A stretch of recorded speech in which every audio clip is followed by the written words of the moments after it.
Okay, so good. Then we start our session for today. So I request Ali Bhai to please start from this place, and then we have get a bit idea. So it's also my pleasure to tell you that it's now 20 years since this program is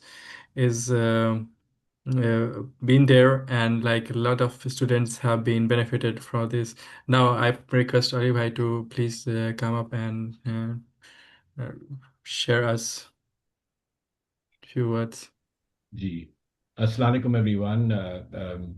My name is Sayyid Ali Rizvi, and I'll be talking about SSGSA and its life history until now.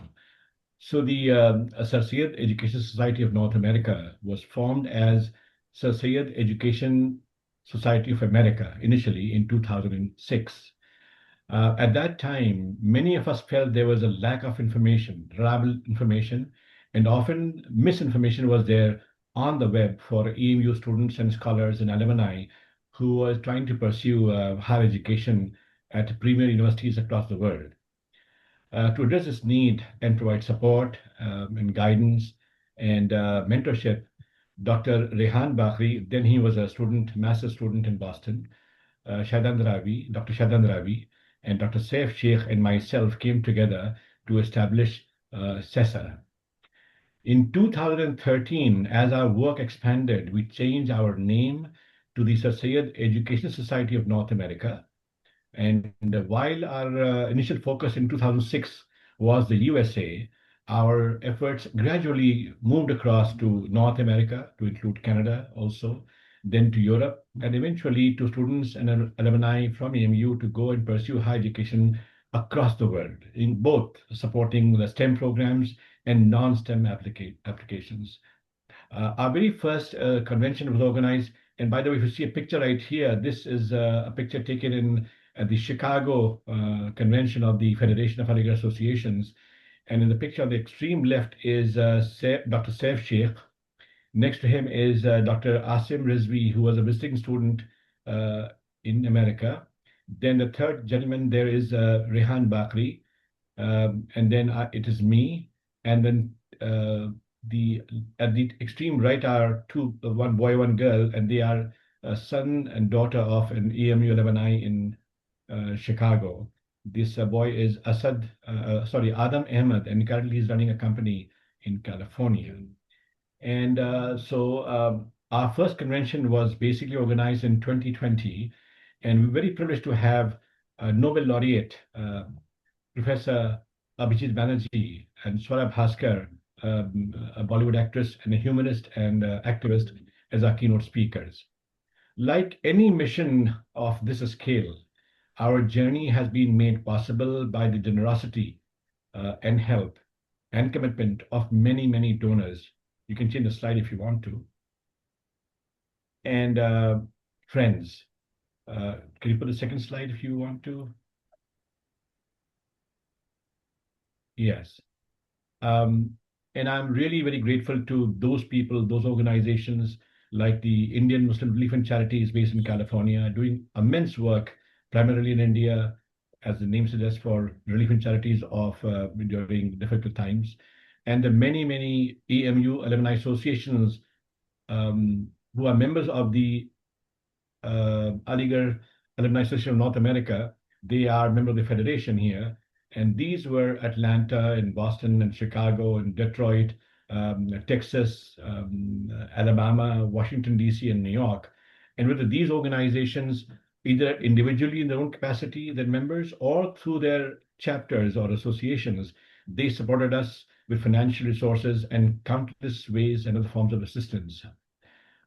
Since the beginning itself, we also have the support of Shahid Bhai through his Aligarh Education Endowment Fund, and I'll talk about more about that as well afterwards. But he has been a very strong supporter of our through the AEF about our program. And how can I say it is really very gratifying to have people of this caliber, this nature, dedicated Ligarians who believe in our trust, in our mission and vision.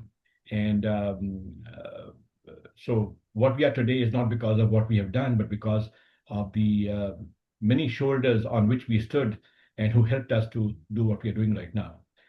We are really grateful for that, like I said, the trust in our mission and vision.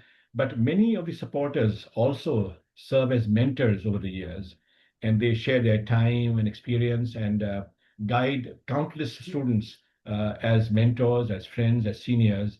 And their continued commitment has been one of the greatest strengths of our collective effort that we have. And I'm sure, I believe there is no other program as SSGSA that is currently being taken up for benefit of EMU students and alumni across the world. So as you can see, our journey continues. And today I'll pass it on now to Dr. Shahir Khan to say a few words. So before I come bring him on, let me say a few words about Shahir Bhai. Dr. Shahir Khan, it is a distinct privilege to introduce him, our chief guest, and our keynote speaker today. Shahir Khan, Shahir Bhai, we call him simply a Shahir Bhai. He's one of the most illustrious and dedicated Ligurians around the world. His professional credentials as a scientist are stellar, spanning from his days in AMU's Department of Chemistry to a PhD he pursued from SUNY in Buffalo, and his distinguished career at Thermo Fisher Scientific. It is a selfless devotion to our dear alma mater, our Ali Muslim University, and the society and community that he really serves that truly defines who he really is. So 30 साल से he's based in the Frisco area, and Shahir Bhai has been a foundational pillar support of our global network.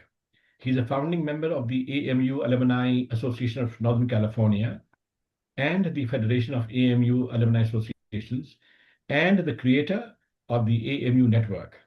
And this network, as many of you might know, it connects more than 32,000 leagues globally. I believe this is the most important adda or choraha for Ligurians and well-wishers and friends who are spread all across the world. Also notably, he also founded and is the current secretary of the Aligarh Education Endowment Fund, AEEF. And when we are done, most of you, I hope you can check it out, their website. She has championed the vital scholarships, mentorships, and school programs in India.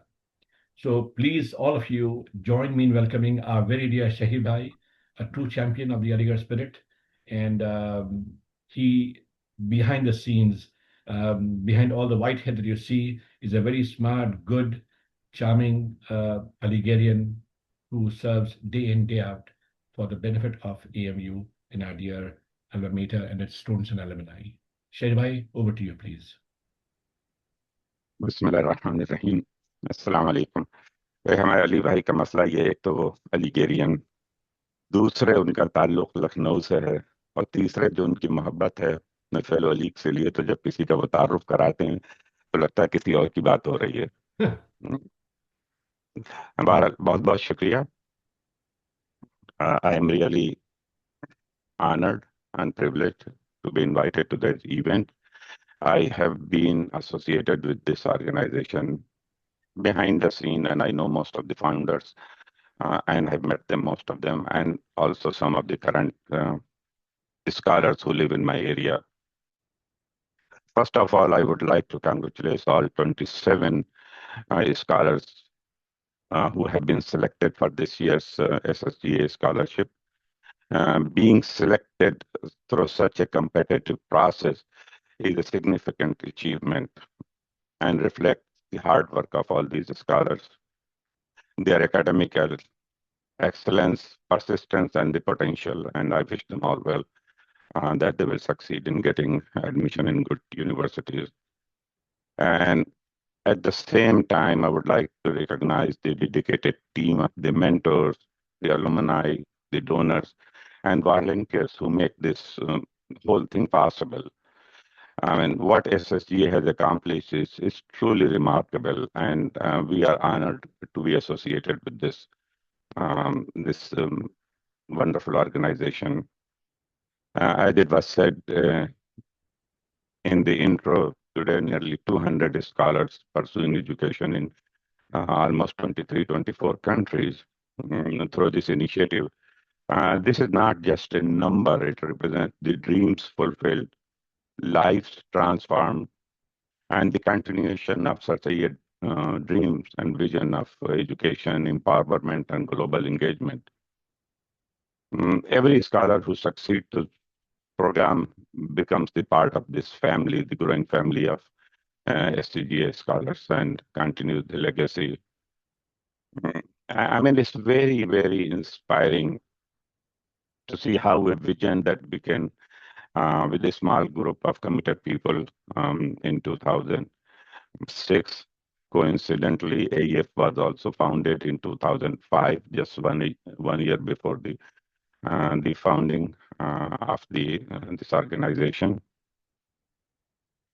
Today, I would like to share a few thoughts from my own journey and hopefully some encouragement as you begin this exciting chapter.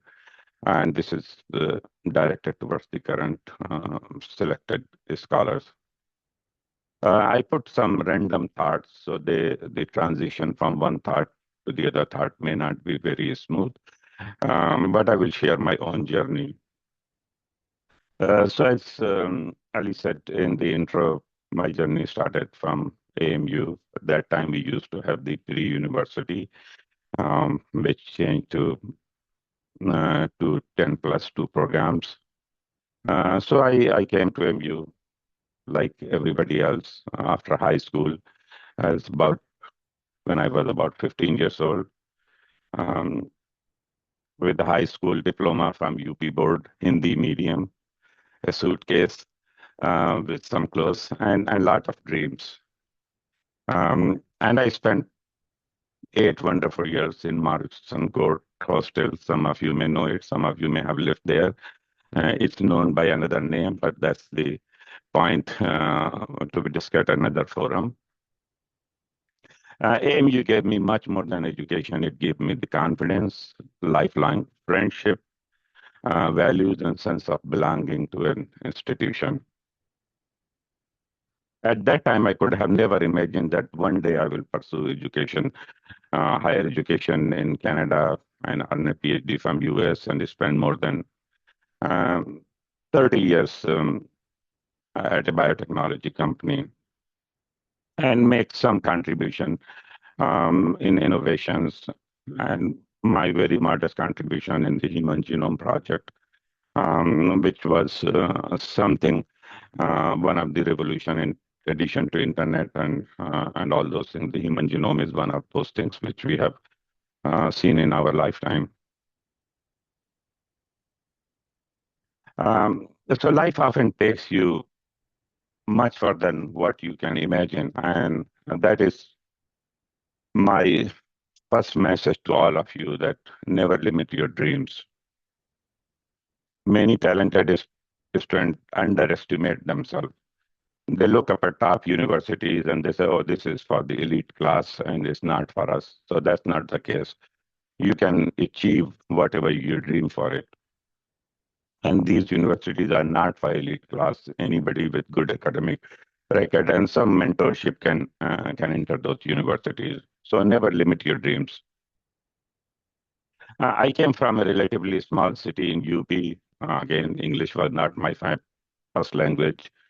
In the medium high school, I have never traveled internationally. Yet through education, persistence, and the support of the mentors and family, and the opportunities opened up, and I got the opportunity to come to Canada. And you should remember, you have opportunities which we never had. When I was a student at MU, there was no internet, there was no cell phone, no Google, no LinkedIn, no Zoom, and no online application. Most of the time, we have to write it to the university to get the application form. It takes about a month to get the response because there was no email. Email was not invented at that time. There's no information about the scholarship. It's just word of mouth from our seniors. We get the information, fill up the application, and do it. And now you have these opportunities. Not only these tools are available at your finger, but you have the backing of this wonderful organization So take advantage of it. And you have these wonderful team of mentors who have traveled this path before you, and they can share their experiences, just writing your statement and filling up the application, and all that information. Um, Unfortunately, we didn't have those privileges at that time. So take advantage of this opportunity. Ask questions to your mentors, seek feedback, learn from them, and build a relationship with your mentors. I think SSGA family is one of the greatest assets we have it now, and it's doing an amazing job. And now let me emphasize the importance of stepping outside your comfort zone. When I first arrived in Canada, I have never seen snow in my life, except in movies and TVs. As it was very unfamiliar territory. The weather was different, the culture was different, language, people were different, and most important, the education system was different. But I guess um, Aligarh prepared us well to deal with those. In his, I mean, let's admit it, in spite of all the handicaps we have, the gap in the education system, but um, no, we were prepared. I mean, this is what we learned from Aligarh, how to survive in difficult situations. I remember sitting in the classroom, and students were openly challenging the professor and actively participated in discussion, and I was very hesitant. Um, I was concerned about my accent, my limited vocabulary in English language, and this thought of making mistakes. So slowly I learned um, that you have to speak up and become the part of the system if you want to grow yourself and learn the things. And many of you, the new scholars who will come to the foreign university, you will walk through the same path. You may move to a city where you know nobody. You may find yourself in a classroom with a student from a dozen countries, different cultures, the way they dress, the way they speak, different accent. Um, Embrace that experience. Do not be afraid to speak, ask questions, seek help.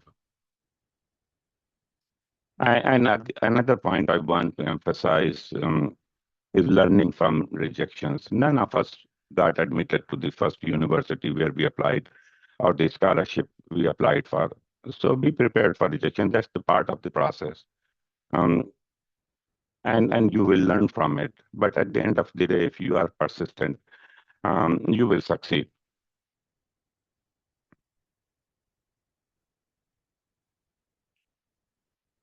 So now let's move to AEF part, as Ali has mentioned in the intro. This is the organization which was established in 2005, and we work with different organizations. The AEF, always, my emphasis is always on the organization, not on the personalities. The personalities will change. Today I am tomorrow someone else will be representing it, but hopefully the organization will stay much longer after our lifetime. So we expanded outside Aligarh. We support the student from school level to the higher studies, not only Aligarh, but outside Aligarh. The mentorship, we have the vocational training centers in Moradabad, in Aligarh, in Lucknow, and in Jamshedpur, where the computer training, the sewing, stitching, and all those kind of things. The trainings are there. All the information with great details and pictures and the contacts are available on our website. So we started with a modest organization many years ago. Alhamdulillah, a lot of people came in, supported it across the board. Aligarh people, non-Aligarh people. It's amazing the love and the support we get from the people. Sometime when we look at our budget, we said, "Oh, this is not doable." End of the day, people come forward, and our budget keep increasing every year. including those 3 COVID years when we did not have any live program, after say a day program. There was no active fundraising. But Alhamdulillah, our funding keeps growing all those years. Among many initiatives, as I mentioned, the mentorship and the school programs and those things, SSGA occupies a very special place. We are extremely proud to be associated with this program. And this year I had the privilege in participating in the interview process. And the quality of the students we saw it, at least I was involved with 2 different sessions, is amazing.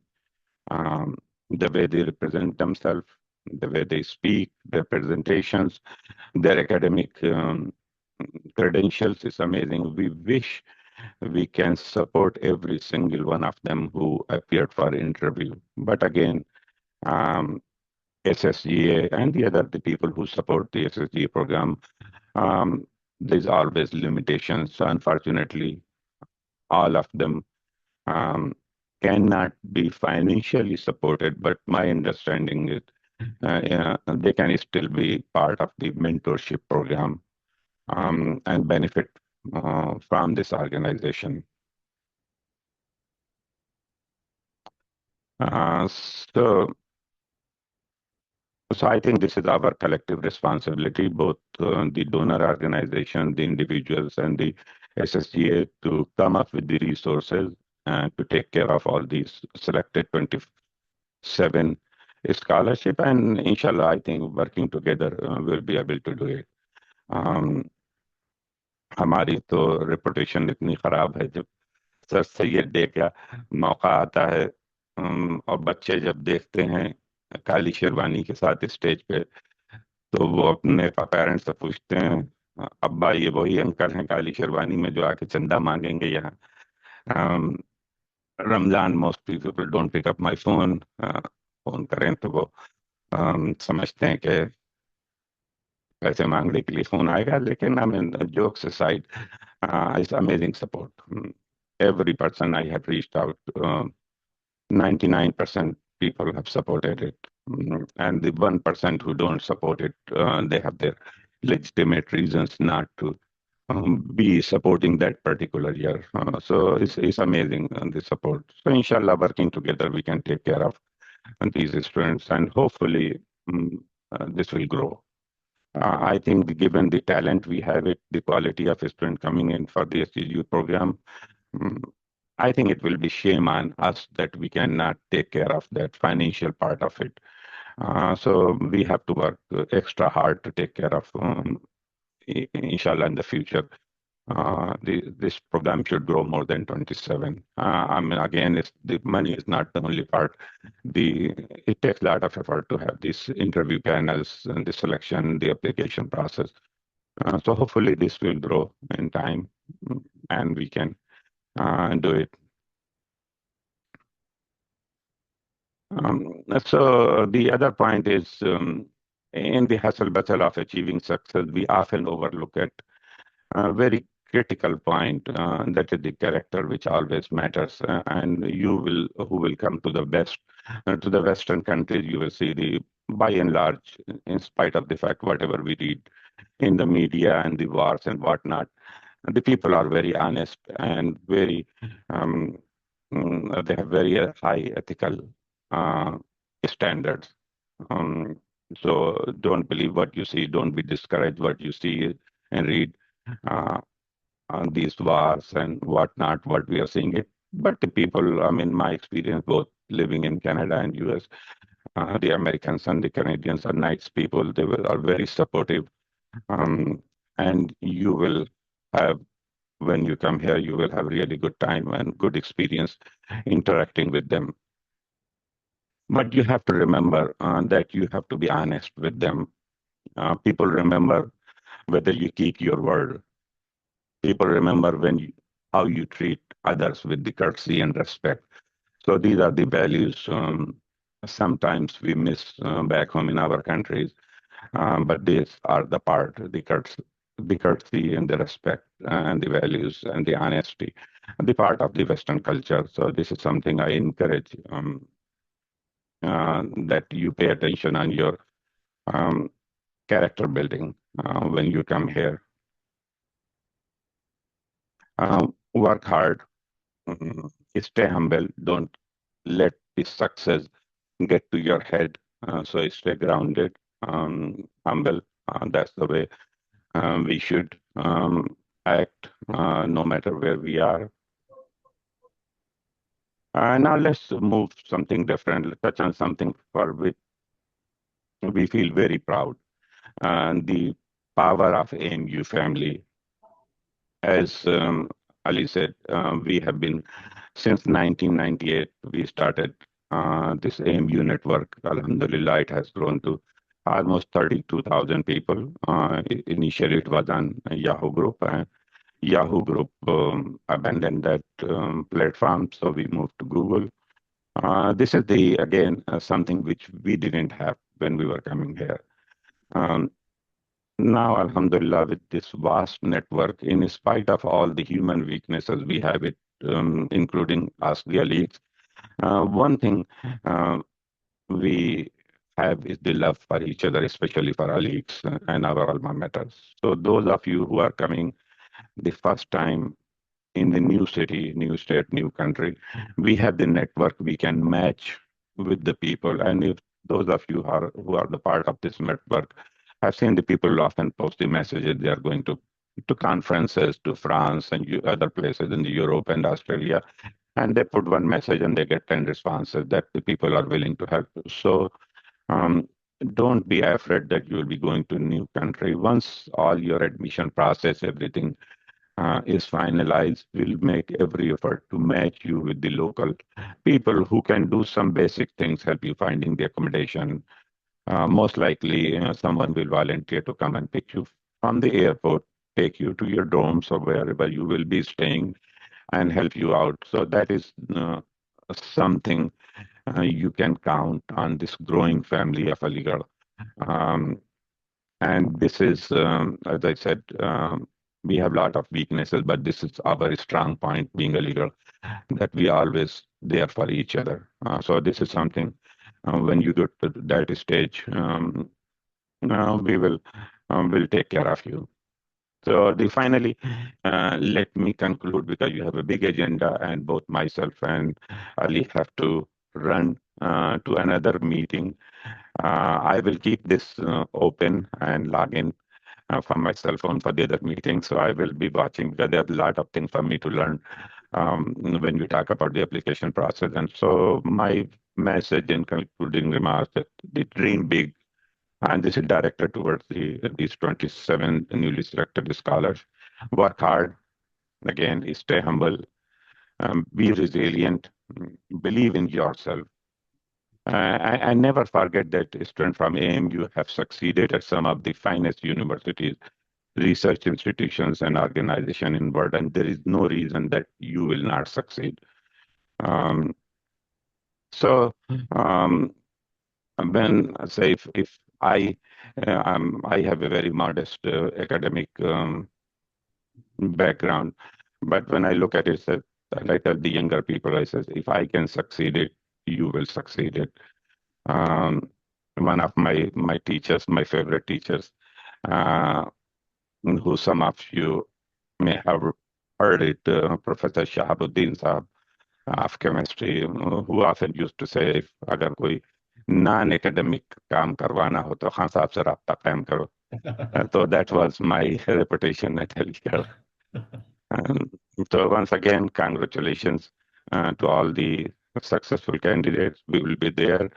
Reach out to us personally. You can find me on um, LinkedIn, Facebook, everywhere. Whatever we can do.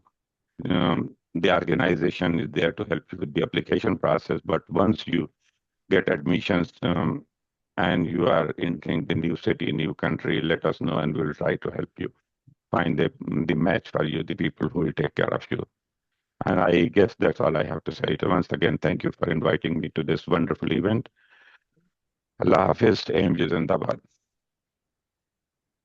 Gee, thank you, Shahid for that wonderful presentation and reaching out to the hearts of these brilliant Adigarian that we now have as scholars. And you are the epitome of एक शेर था किसी का कि चले तो आए हैं अपना वजूद लेके मगर हम अपनी रूह को अलीगढ़ में छोड़ आए हैं. So we are basically uh, um, working for the benefit of Ligerians and alumni, and we hope this will continue. So thank you, Shehbhai, for sharing your wisdom and generosity and your kindness with the work that you do for the EMU and for society in general. After the next speaker, please, Shabab, please take it Yeah, away. thank you. Thank you. Thank you, Levi. Thank you, Shay Saab. Thank you. Thank you. Let's move on to our presentation. Mhm.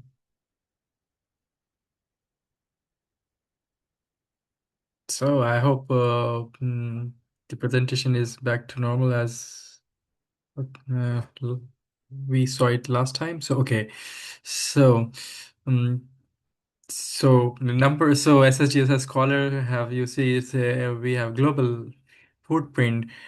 So the major cluster is of course you could see is around North America, but it's not just limited to North America. You could see like in the Europe it's quite diverse, and not just Europe in the quite far east in Japan and New Zealand, Australia.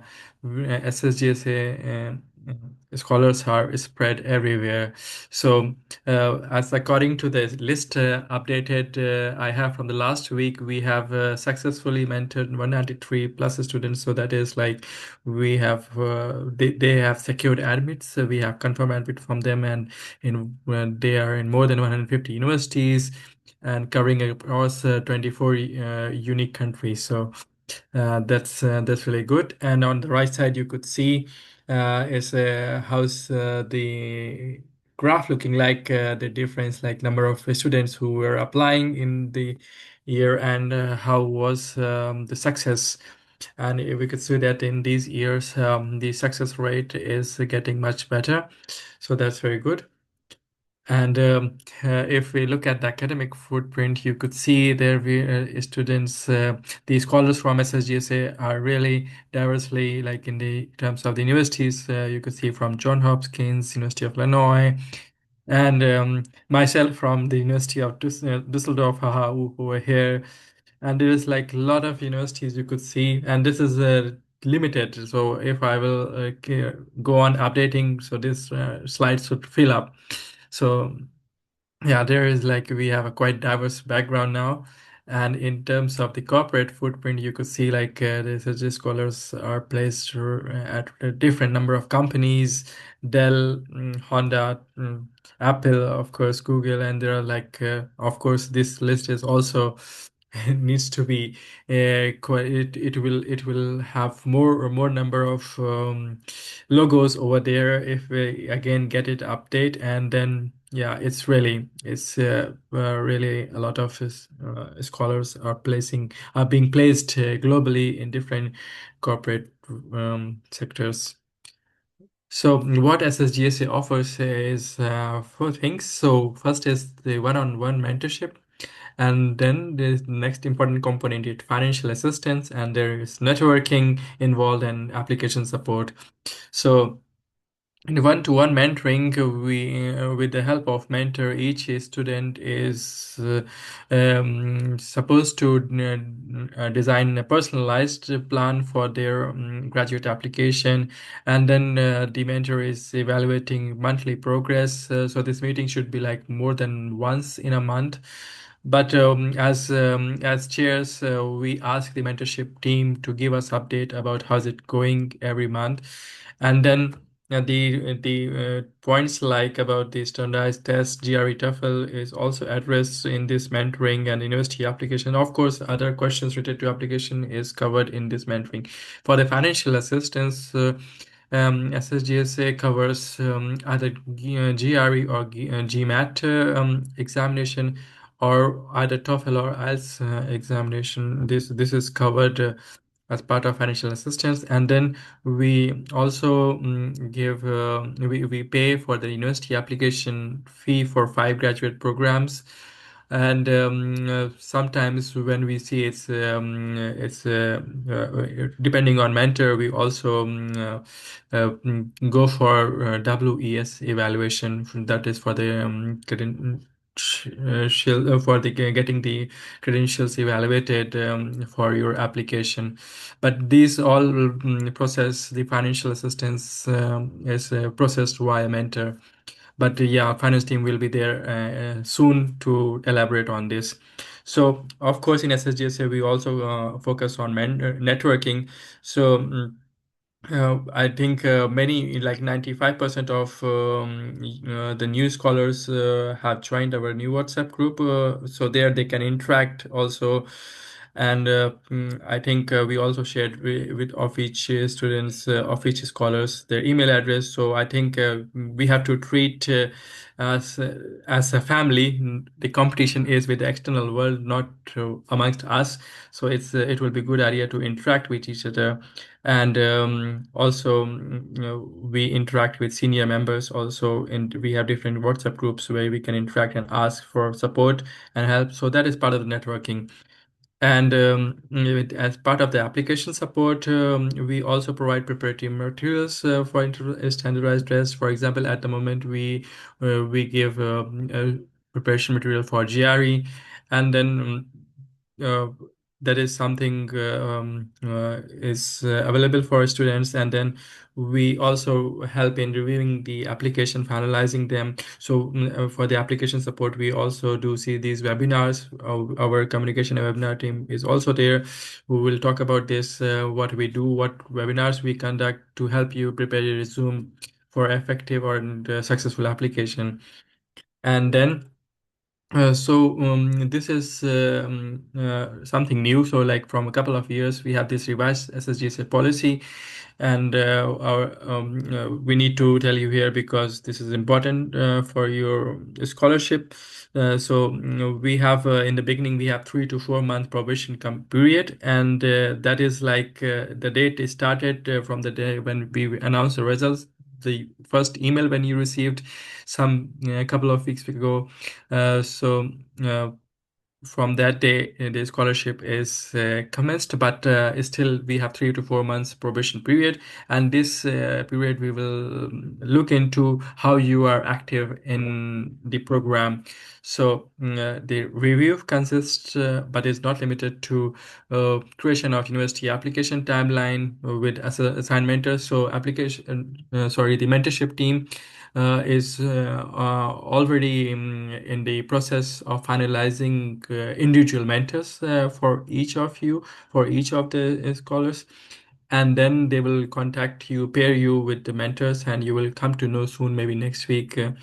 And then you have to prepare a timeline. And then then what is important that you actively engage yourself with a mentor, provide them updates. So best is like 2 times, 2 or 3 times in a month you should do. And what we look for is, are you connected with your mentors at least once or not in a month? Because if you're not connected there, then it's a problem. And if you do not do that like consequently, like for 2 months, then yeah, it will result in the revocation of the award. And then what is also important that we have some webinars and workshop I told you in the previous slides. So some of them are really important for your application package, and then we ensure that you participate in that. And if you don't participate, then also we will consider is that as a negative point for your probation period. So it's very important that you participate in webinars and workshop we organize for you as well. So, now I will request you to speak your on your side what I say, and then at the end, and then at the end, you have to write if you agree or not in the chat. Yes. Okay. Each one of you have to write. First, let's repeat after me the honor code. So, I will always conduct myself with utmost academic and personal integrity. I am representing my country and culture. I will strive to return this opportunity and again. I will volunteer my time and resources to others in future as others have done for me today. So now, I hope you repeat it, and now we would like you to write yes in the chat that, yeah, you have said that yourself on your side. Yeah, thank you.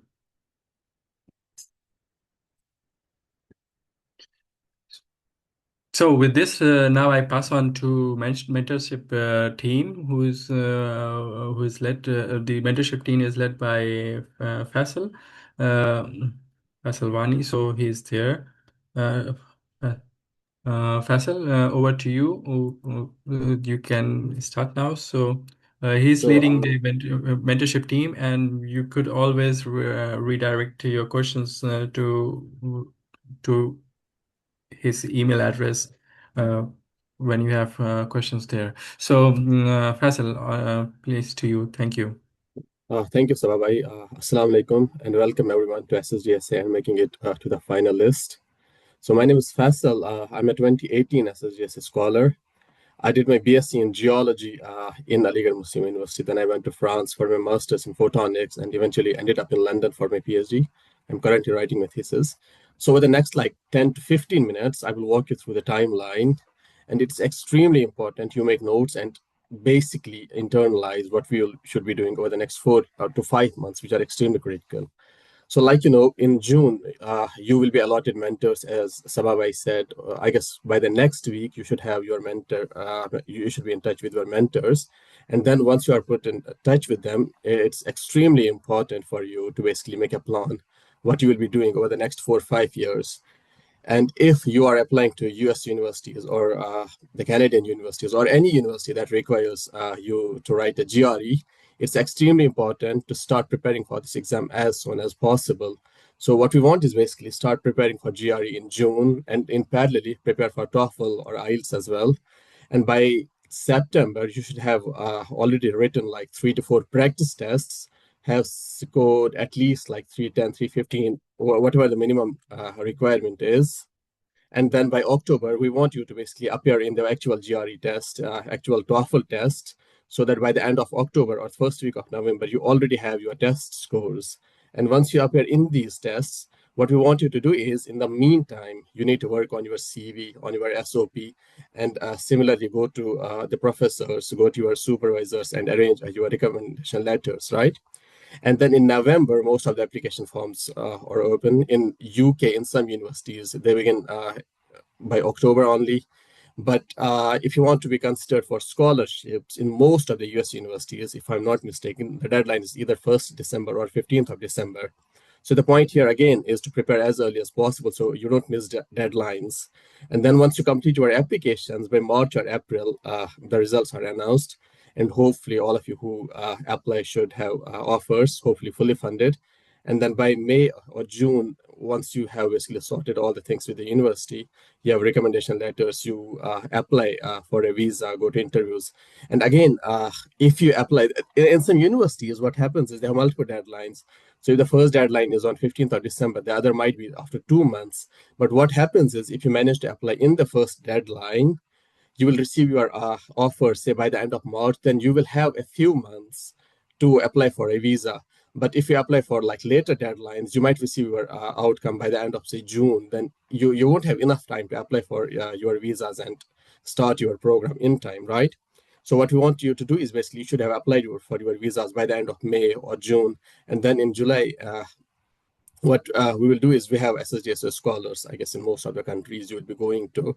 You get in touch with them, you get in touch with your university administration, you do basically mandatory, maybe some vaccinations, you look for apartments, and then you basically start preparing your departure to your universities. So this is the timeline, and in the next slide, I will walk you through important steps you again need to take care of. So the first thing is in SSGSA, you will be allotted 2 or sometimes 3 mentors. You must be in touch with them at least once a month, right? So they are the ones who will help you basically move from Aligarh to a different part of the world, right? So they are your first point of contact. What you need to do is keep updated them with all your progresses. Okay, for example, if you have Sabah as your mentor, what you need to do is after like every week or so, send him a brief email in a professional way that I have prepared for SSG, for TOEFL. These are my scores. What should I do next? Then he will guide you further, right? And then what happens is sometimes you must understand all our mentors, they are professional people, basically. They're either pursuing degrees, doing their jobs. Most of us have families, right? So what you need to do is you don't have to basically any random time, just call them on their WhatsApp or something, send them an email and then arrange already a time for the meeting. And then basically when they give you time, make sure to show up. And in the meantime, if you want to reach out to them, just send them a message on WhatsApp. And whenever they have some time, they will get back to you, right? And what I want you to do is basically, like I said, I started from geology. I'm currently pursuing a PhD in electronics engineering. It wouldn't have been possible without the guidance of SSGSA mentors, right? So if you are in any department you want at any university or any program of your choice, your mentors who will be allocated to you, they have already basically treaded that path once they were in Aligarh a few years ago, and now they are at a place where you want to reach to, right? So it's extremely, extremely important to basically talk to them, discuss with them, and make an effective plan. And what we want you at SSGS to do is basically towards these goals, we want you to work with basically proactiveness, with purposefulness, with perseverance, right? And it happens like a lot of times, some mentors, they have issue with their mentees or mentees have issue with mentors, right? In those sort of scenarios, what we want you to do is you can reach out to us at our mentorship team, or you can reach out to any of our chairs, right? And we always make sure all your concerns and while you basically reach out to us with all your concerns, your privacy is maintained. So if you have any issues with your mentors, it's better to reach out to us as early as possible. It won't help you much if you reach out to us about any issues at the end of, say, February or March, because the deadlines would already be gone, right? So try to reach out to us if you have any issues, and we will basically try to help resolve all the issues. And if you have any issues regarding mentorship team, you can always reach out to us. And I guess this is from my side. And back to you, Sababai.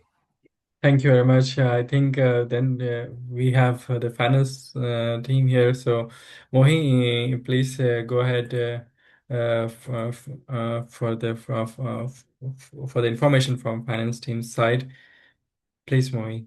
Yeah, Assalamu alaikum everyone. So first of all, congratulations to everyone, like every FSGS scholar for 2026 cohort, 2027 cohort. So I was also SSGS scholar for 2022 cohort, and right now I am a PhD student in electrical engineering at the University of Georgia.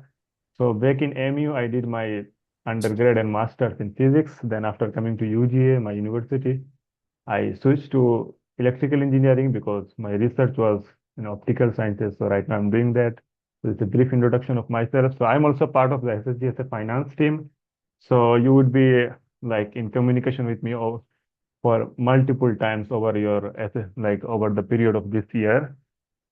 So for so as you know, like SSGSA provide both mentorship and financial support. So the finance team handle the financial part, and Faisal Bhai has already talked about the mentorship part. So for the finance, for the payment request, so you have already request like a brief SSGSA policy document already with your offer letter. So in few days, hopefully you will be receiving a detailed policy document from the SSGSA team, hopefully during your mentor-mentee pairing. And so you would have a Google form link on that detailed policy document. So you need to fill out the Google form for whatever payment you are requesting, either for your standardized preparation material, standardized test preparation material, or your GRE, GMAT, TOEFL, IELTS, or for all of these things, even for and also for your uh, university applications. You need to fill out the Google form. It has different sections, so you will see once you select different points on that Google form, it will lead you to that particular section you need to fill out for that particular payment request. And then after filling that Google form, you need to inform finance team by writing an email at finance@ssgsa.us by CCing your mentors. And before make and like you need to make sure before writing that payment request and email, you talk with your mentors and let them know your preparation status, have a discussion with them, And so that once you CC your mentor on your email, they should approve your request as soon as possible.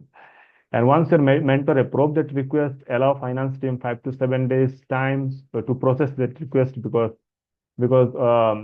you already came to know that SSGS is run by all, like everyone is volunteer, everyone has their own professional engagement, as well as they are dedicating their time for the SSGSA.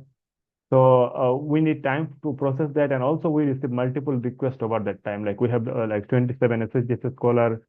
So so you have to keep in mind that. So that's why if you have some deadline, make sure you are requesting your payment well before the deadline, so that you don't need to panic at the last second. And also SSGSA supports for English language proficiency, we support either TOEFL or IELTS, and the standardized the preparation material that we provide for the standardized test, that also covers some part of this TOEFL and IELTS, and it cover most of the GRE part. So we also support either GRE or GMAT, or sometimes physics GRE. Someone is interested in that. That is a different discussion. You can have that. And also, like, the very important thing is, like, yeah, make sure you always CC your mentor whenever you are communicating with any SSGSA team, like whether it's finance team or mentorship team or any team. Make sure you CC your mentor on all the communication. And please, like, it's very important you read the policy document very carefully and thoroughly. Like, read everything, whatever mentioned in the policy document, because it's very important. And we as an SSGSA team, we strictly follow our policy.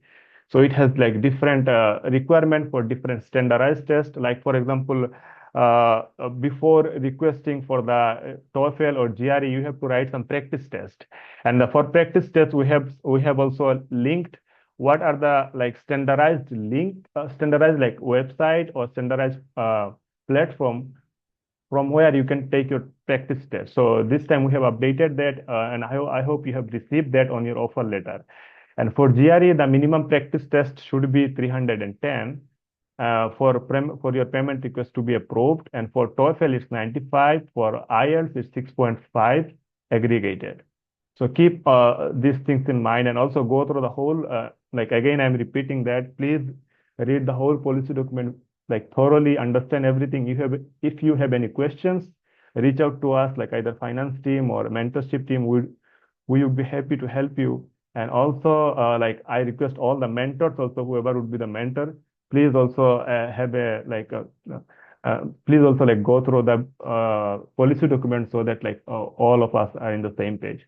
Thank you very much. If you have any questions, like at the end of this orientation program, you can ask on the chat, or like you can reach out to us by email, like finance@ssgsa.us, or you can even reach out the chair. Thank you. Thank you, Moi. For the next slide, I request for us to come up, please, and Okay, thank you, Sababhai. thank you. Assalamu alaikum, Thank you. everyone. My name is Faraz, and I would first like to begin by congratulating all of you on this first amazing milestone towards graduate school. I am also an SSGSA scholar from 2019. I am currently pursuing my PhD in mechanical engineering at the University of Wisconsin-Madison. And I would say that this very first step of your journey through graduate school really starts with making a list of what you want to do in your graduate program, which universities you want to apply to, and what their requirements are. The very first requirement that you would see is that there is some sort of standardized exam that the graduate program requires.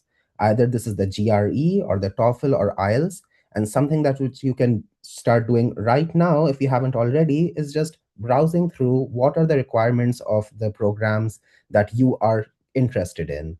Once you have decided whether you need to take the GRE or the TOEFL or IELTS, that's a conversation that you would have to communicate with your mentors as well, that these are the exams which I'm thinking of taking. And once you have made that decision, what we would do, the procedure that we have at SSGSA for helping you prepare for these exams and taking them, is that first you would send a request to us at SSGSA for some, I guess, initial primer materials for preparing for these exams. And these materials will help you create a preparation plan. What we want from you is to create a sort of maybe 2-month timeline for how you will prepare for the GRE or the TOEFL or IELTS exams. And once you send us that preparation plan, we'll give you access to some of these preparation resources that we were just touched upon. We have a lot of great resources on our SSGSA website, on our YouTube channel, as well as a small Discord group where we also help answer questions related to essay writing and speaking skills. These are some things which you kind of need someone to, maybe look at your essay or maybe have a small, speaking session with you, just so that you can build your confidence in these skills. These things are some things which even a paid program might not be able to help you with. So we are always there to help you with these types of things. My number one advice among all things related to preparation for these standardized exams is, if there's anything, try to take as many practice exams as possible. Not only will these help you gauge your confidence in these exams, but they also help us assess your preparedness for these exams. You really only want to take this exam once. You want to be really sure that you're well prepared. We look at the top two best practice test scores that you have before making any payments for your exam. So that is something to keep in mind. And there are a ton of great resources out there, so you should be able to find many practice exams and test resources there as well.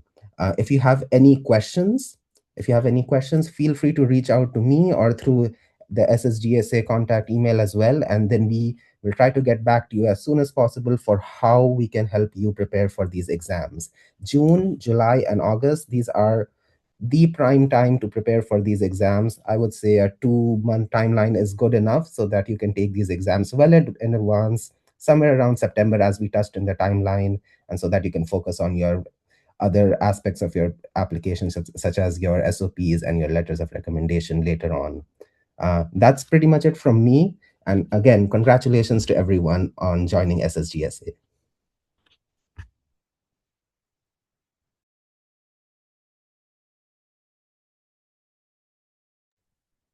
Thank you, Fundia Fraz.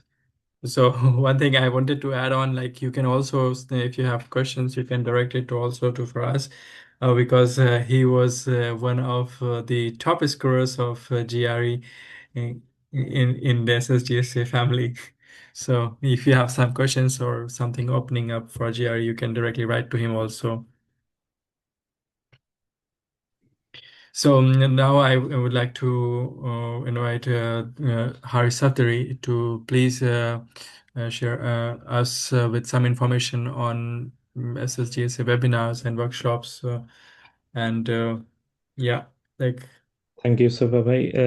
thank you. I'm Haris. I'm also SSGSA Scholar of 2016. I pursued my PhD in University of Hamburg last year, completed my PhD, and now I am working as a staff scientist at MRC Laboratory of Molecular Biology in Cambridge in UK. And I'm also currently a lead of the communication and webinar team, and that's why I'm here to kind of wrap up the things that we are doing. So, as the name suggests, communication and webinar team is mainly responsible for conducting the webinars and workshops, as you can see, and we conduct them on a variety of different topics. And mostly these topics are something which are actually going to help you for admissions to the graduate school. As you can think of, for example, you how to make a strong CV that which you require in your applications, or how to write your SOP, how to write emails to professors, reaching out to professors, stuff like this, or GRE and TOEFL exams. Yeah. We have also webinars which we have been conducting from the previous years. So if you want to have a look on those, you can always go to this YouTube channel. For example, there's a QR code there for on the screen. As you can see, if you scan them, hopefully you should be redirected to our YouTube channel, where you can see all the webinars that we have conducted in the past. And similar to the last years, we are going to also conduct webinars soon, as soon as you are being allotted members. Hopefully, it should be start of next, month. And then you are also welcome to propose the topics for the webinars to the communication webinar team, and you can write an email to this tsd.ssgsa@gmail.com. And hopefully, if they are relevant to you, we'll try as our best as to find a good speaker for that topic. And if we see that that topic can be relevant, we'll try to conduct a webinar for that. And you can see some screenshots of some of the webinars that we have conducted regarding contacting professors, networking and resume. And we have also done some subject-specific training, for example. Yeah, so Babai, next slide, please. As I told you in the last slide, that we also do some workshops on skills that are necessary. For example, GRE, you write how to write a compelling statement of purpose, how to make a strong CV for your graduate applications. What is important is that you might be given an assignment after each workshop. So if you are given an assignment, then you are obliged to complete it, and then hopefully complete it within the time so that mentors can assess your these assignments for you. As I said earlier, also, if you have any suggestions as to any new webinars that you are thinking, or any topic of interest that you think might be useful for you, please contact us. And subject-specific workshops are also possible when experts are available. What is important is that you should not miss, as I told you, as was discussed earlier in the slides, that you should not miss any of these webinars because they are important. And they are important because one of the criteria that we have put in the revised SSGSA policy is that you should always attend these webinars. So make sure that you attend them, and if you miss them, you might fail your probation, right? So just make sure that you don't miss any of them. The last thing that I would like to say is that SSGSA has a very dedicated resource. If you go to the www.ssgsa.us/resources, you will find a lot of resources related to your graduate applications, how to prepare for SAV and CV. So these are all material now. So you're always free to browse these and get benefit from them. Yeah. And hopefully looking forward for many of you coming across the different parts of the globe for your studies. Yeah. And best of luck. Thank you. Thank you, dear Harry. So, okay, then if to move further on, so I would like to request Rabi Omar, so who is co-chair along with me. So she will continue for the next slides. So please, Rabia, go ahead. So bye-bye. Assalamu alaikum, everyone. Like everyone started with their congratulations, I would also like to extend very hearty congratulations to all of the newly selected scholars. It is a great achievement, and because it was a large pool of applications that we had to go through to arrive at the 27 of you. So we are very, very grateful and happy to have you as part of the SSGSA family.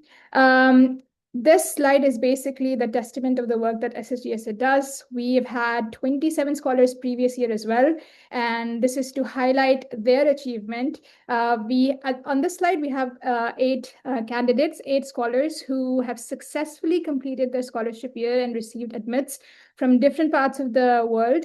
As in the beginning, we were trying to say that SSGSA is trying to extend its reach and expand its hot points or hot zones.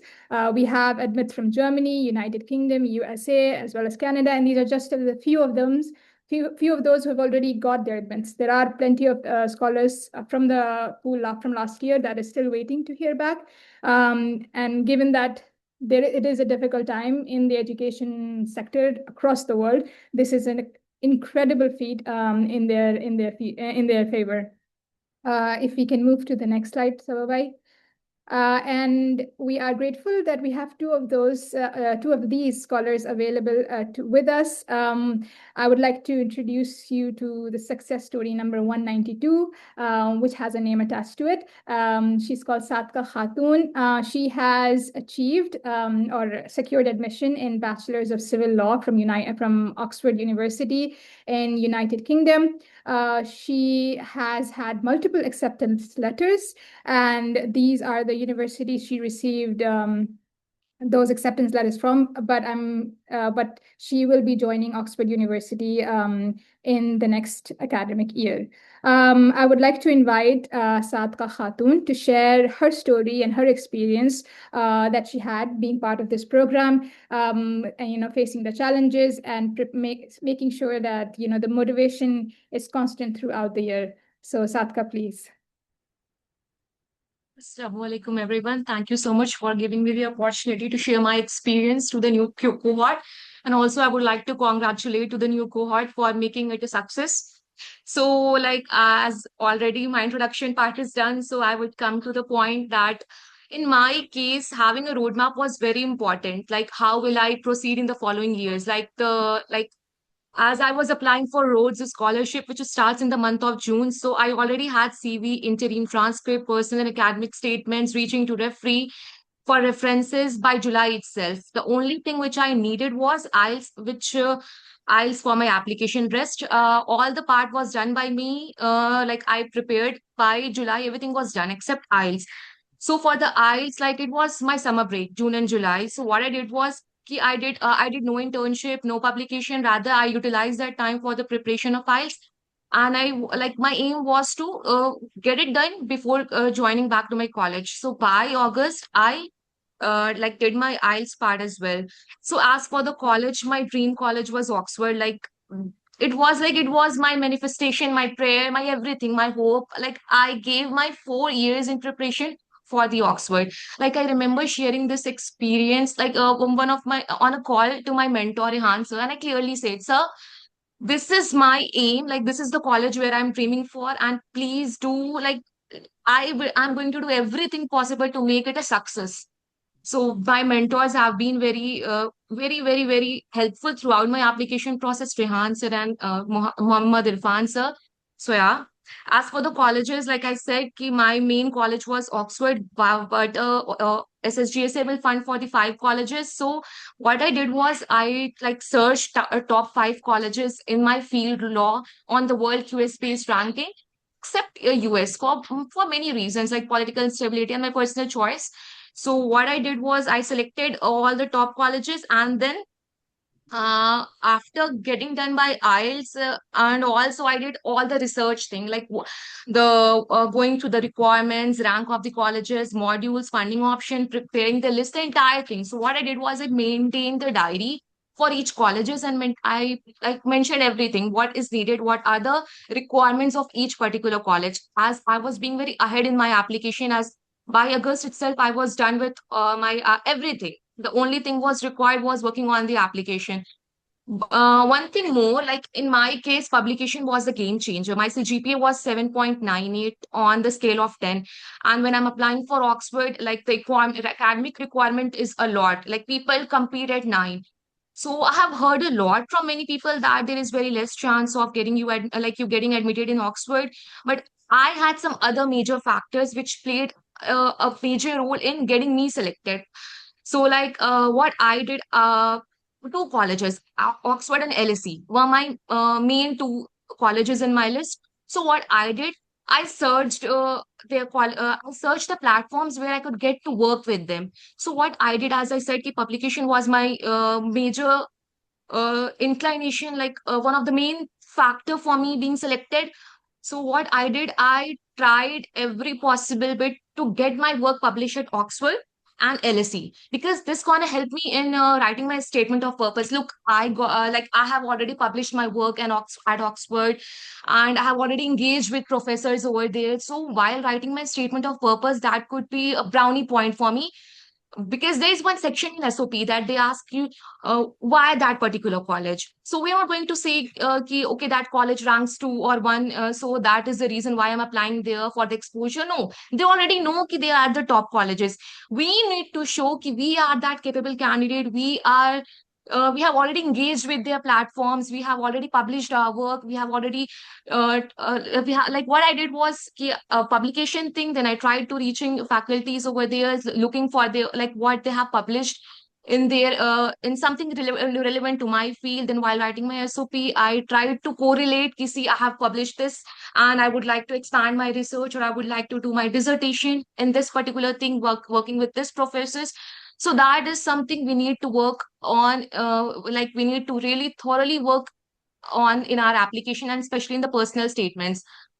So personal statements play a very important role within within limited word, like 1,000 or 1,200. We have to write everything, that why I am that particular candidate, and why, what I have done so far, what is my journey, why that particular college, what will I do there, what I'm going to do after that. So we have to write everything within that particular word limit.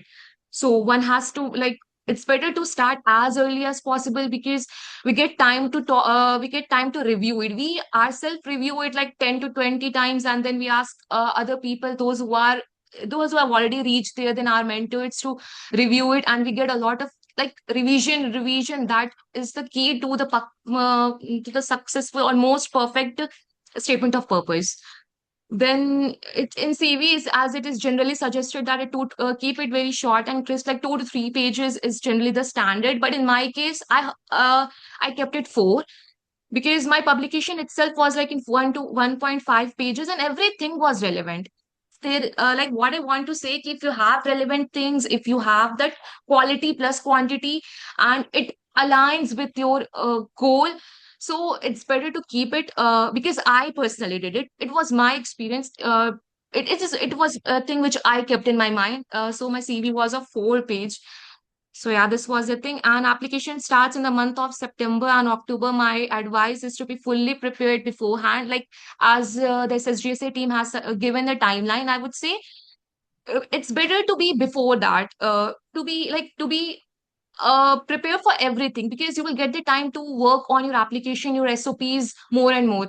Like, if I have prepared an SOP, then like it should be, it should not be like it should be based on particular college. It should be based on the particular college need and requirement. Like for Oxford, I mentioned my Oxford publications. I mentioned, I search professors over there who have published their work, who have worked in that particular area which aligns with my area. As for LSE, I would be mentioning my LSE publication. So it should be not same. Rather, it should depend upon. Rather, your personal statement should align more with the requirements and the need of the need and the prompt which is provided in that application itself. So yes, we have to be very um, very clear in the approach, and also look what the faculty, what the college itself is demanding. So we have to provide that information within that particular within that particular word limit. Also, apart from, like I said, I applied for seven application, but only SSGSA funded for 5. The thing what I want to say is like not all the colleges need the tuition fee. Like the for the University of Nottingham and the Queen's Mary, the tuition fee was not there. Sorry, the application fee was not there. So also I would suggest, and the ranking is also very good. Like for a law, the QS ranking is 39. So I would say you look for the colleges, those who don't go, like those who don't have that tuition fee requirement, and you can apply there. That is a safe site for us to apply. So these two were the colleges where I applied along, apart from the SSGSA funding.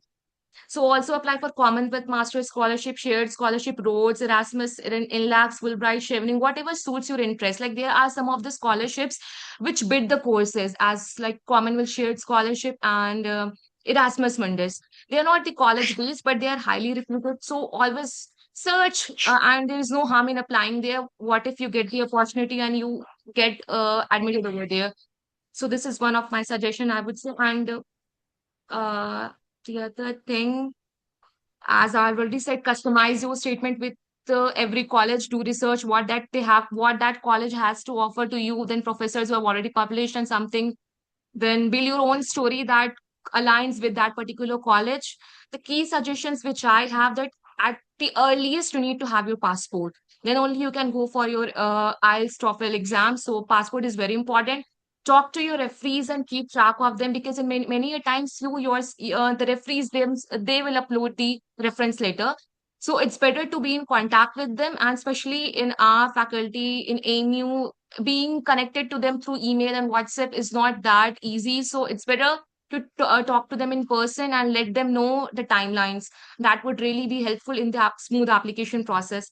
Then, as I said, keep the language scope beforehand while applying, because many that would add on to your application. Like in Oxford, there is a waiver thing. Plus, if you can provide the scores after you get the offer letter, like you get the conditional acceptance. But in Cambridge, while you're applying, the scores are needed while you are applying. So it's better to keep the scores beforehand to run the things smoothly. Then customize your statement as per the college need. While writing SOPs, keep in your mind your roots, keep it raw, struggle, your background, anything which has shaped your journey, then your growth, potential, vision, reason to satisfy the panel that you are the particular candidate, irrespective of any shortcoming. Then maintain a diary, as I suggested, like write everything, jot down everything that would keep you track of your application. Then cross check everything many times, and while uploading that personal statement and academic statement and CV, be sure that you are uploading the correct file. What sometimes happens that on our screen we have saved that final CV, final personal statement. So just be very sure that there are many copies of it. So while you are selecting the file, you must cross check it twice, thrice, thousand times that yes, that is that particular file which you have to upload. And as for AI, I would say like make best use of AI. People do recommend not to use, but I personally suggest, like what I have done, I have used AI a lot, given thousands of prompt to get ideas. But the thing is, what I did was I did a thorough research of my college. I gave a lot of prompt about my journey, and then writing the statement within that particular word limit. But at the class, when I was okay, this is the thing, and which I would be uploading as my final statement. So what I did was I have at the last I reframed everything again. It means like at last you have to reframe it on your own. You take ideas, you shape the content, but your language should be yours.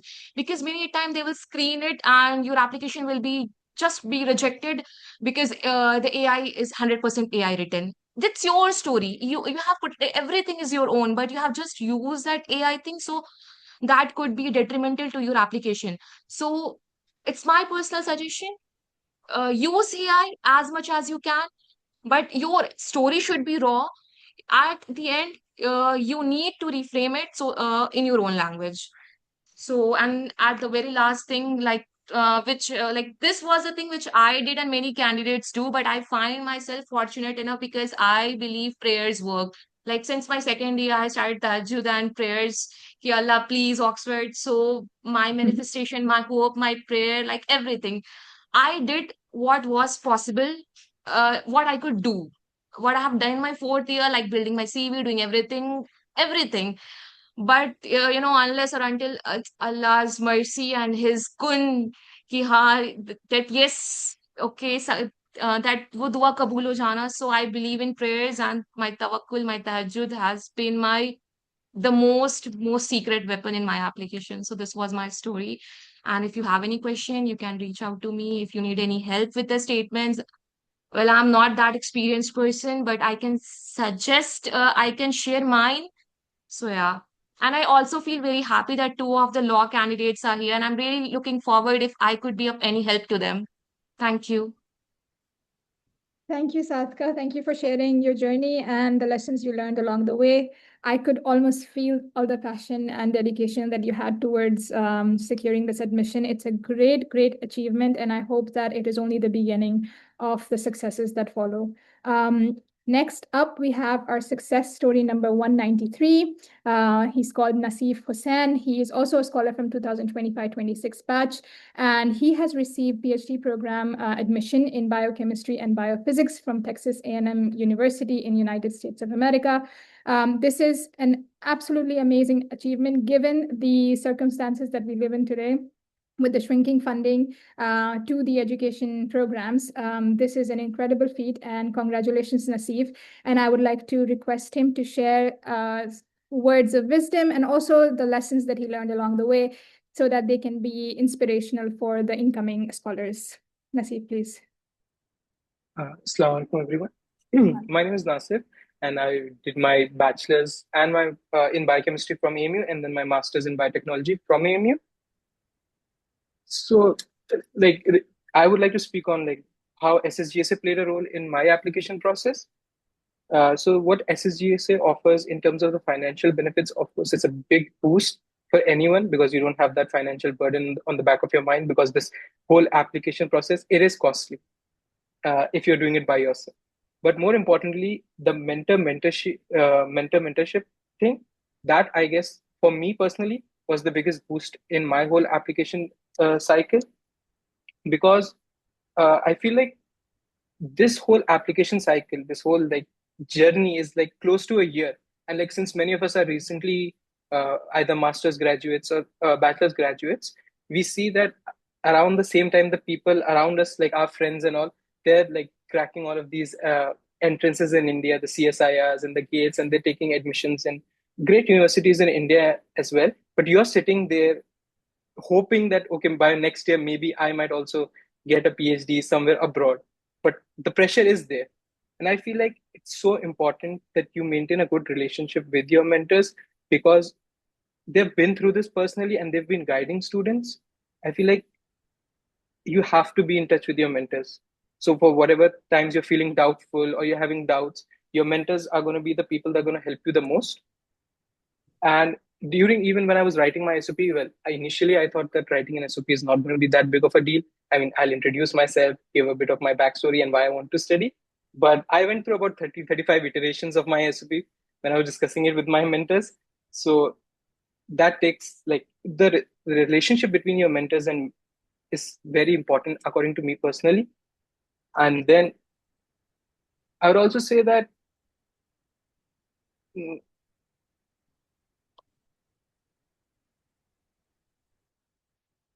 Nasif, we've lost you, your audio.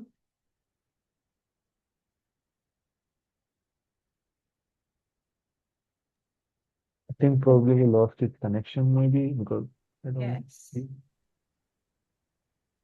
Maybe we can wait a couple of Yeah, minutes. just give him a second. Maybe he's going through some weak area, cell zone or something. sorry.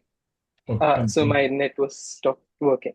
No worries, go ahead. So when I was actually writing my SOP, I took a very different approach. I initially I was wanting to apply for a JRF in the time being that I was applying, but my mentor he suggested to not go for these opportunities because I, alhamdulillah, had a good background at my bachelor's and master's level, and he just told me to focus on writing my SOPs and practicing for my IELTS. So when I was writing my SOP, I had a lot of time on my hands because I wasn't doing anything. So I really researched where I want to apply, who I want to work with, because I was applying for a PhD. So I was actually reading recent research papers from potential supervisors that I wanted to work with, and I connected their recent research work with my current and my past work in my SOP. So I feel like that benefited me a lot because that shows that okay, you've actually done your research because you're applying for a PhD, so you should know like what type of research that you want to do, and if that research that you want to do is actually being done by a professor at any university that you're applying to. So I feel like reading their research and trying to connect your research with their research is a good strategy when you're writing your SOP, and to mention that in it. And for IELTS, I give a lot of practice tests for IELTS, and I watched a lot of YouTube videos as well uh, to learn like how the writing part, how to like frame your answers, how to like speaking points as well during the speaking. I guess that's for traditionally for Indians or for myself personally, the speaking part is the one that's like a bit more tough to like come up with points on the spot and all. So I watched a lot of YouTube videos regarding it, and yeah, I guess my story is not that exciting. This is like applied and I had faith, and alhamdulillah I did manage to get an admit. But I feel like the mentor thing has to be like you have to like be in contact with your mentors. For me that worked like a lot. It was highly beneficial for me. Also before concluding, I would also like to say like this thing, this family, the SSGSA, it's not just apart till like you get an admit, because when I received my visa I started looking for like accommodations and like what to pack and what not to pack. I don't like, since I've never traveled to Texas, I do not know what to do, where to live. So there's a senior, Ifra P. She's also an SSGS scholar. She's doing her PhD from Texas A&M. So I reached out to her and I asked her regarding accommodations, regarding the courses that I should take, and that really helps you. So what I basically mean to say is that it's like a family. You have, the more you stay in touch with these people, because when you go to someplace new, you'll have no one. It's a different culture, so it's not your native language. So having people that you can actually talk to, meet initially in the few months that we settle down, I think is really important. So I thank the SSGSA for this opportunity that they have granted. Thank you. Thank you, Naseef. Thank you for sharing your journey and your experience with the SSGSA program over the last year. And it may not be a very exciting story for you to express, but it was I'm sure it is extremely exciting to make this move to Texas, and also for the incoming scholars who will draw inspiration from your story.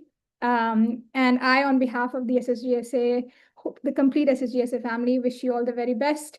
To both Sadka and Naseef, congratulations again. Thank you for sharing your experience and your stories and your advices. We had two different strategies, or two different sections of a singular strategy that was shared. And I hope that the new incoming scholars think on it, ponder on it, and also learn from it. Next up, we have the SSGSA e-newsletters. It's basically, if you go to our website, SSGSA website, you can find our newsletters there. What it usually covers is any and every news from the SSGSA events. It also contains featured articles from SSGSA scholars, sharing their stories when they first join a new grad school, or making the big move from India to whatever university or whatever country they eventually move to. And also some very interesting articles about the field that they work in and the research that they are doing. So, and also, as we said, in SSGSA, we are a big family. We try to help each other, but also celebrate each other's achievements. And so through this newsletter, we also cover our scholars' achievements. It is not that the scholars are only connected for the year that they receive the scholarship. The scholars are connected, hopefully for lifetime, from their first year as a scholar, as an active scholar, and then becoming a volunteer eventually. And you can sign up and receive the SSGSA newsletter directly to your inboxes, or you can scan this QR code to get the story of the month. We can go to the next slide, Sababai. So as we are coming to the end of this orientation and welcome program, these are our final words. We hope and we really encourage that all of you, the new incoming scholars, keep writing to us and also stay in touch. We conduct in addition to the Mentors Monthly meeting, where we discuss the mentorship program in general, we also host monthly chair office hours, where all of these scholars, active scholars, and the chairs meet and discuss concerns and feedback. It is a very open discussion, and it is a discussion that we encourage so that there is information sharing actively going on, and we can learn from each other. As our successful scholars said, that we need to be connected to our mentors. That is essential, pivotal to this program. The communication between mentees and mentors has to be intact and has to be constant, and that therefore there is an active participation required from the new scholars. Also attend our skill development and workshop webinars regularly. This is part of the condition on which you will get the complete scholarship eventually.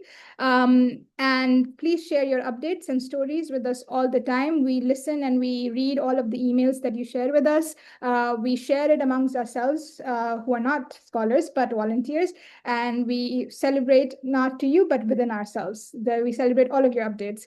Eventually, even after you get admission, and we are praying for it, please keep writing and stay in touch with us through emails. You can send us an email on the SSGSA chair or to the SSGSA team, or if you want to submit a contact form, which is also available on the website, you can do that as well.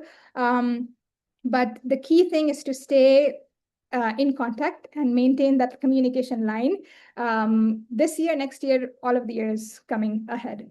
Moving to the final slide, I believe.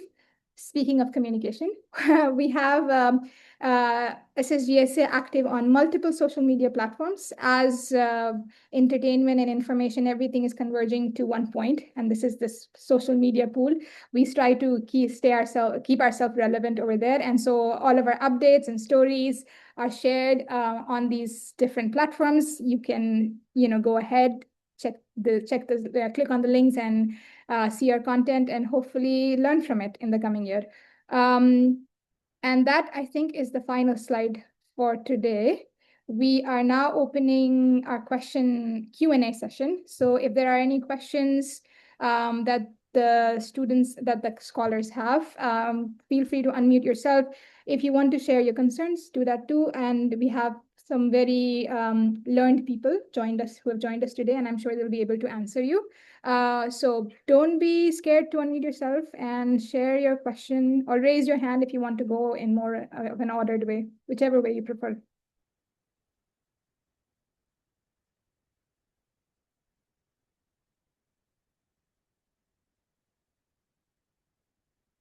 And you can also post the question in the chat box if you prefer that.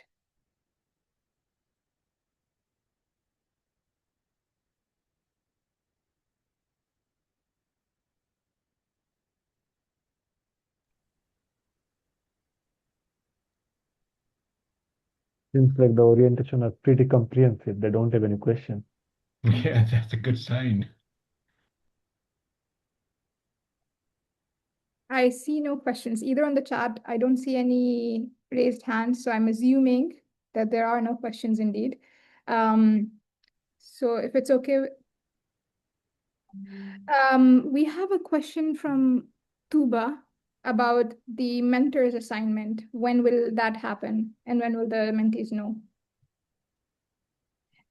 And the answer is, I can give you the answer. We are working on it, and it will be done in this week, hopefully. And by the end of next week, we will have those mentors and mentee pairing prepared and done, and we will send out information about that. And the first thing to do after that would be to establish the communication through emails. We will obviously share instructions on that email of what to expect and what to do. But yes, it will take a week's time until you know who your mentors are.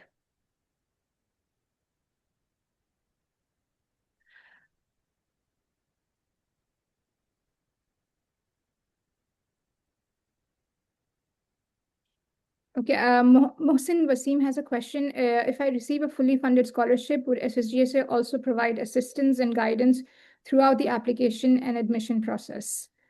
I don't quite understand the question.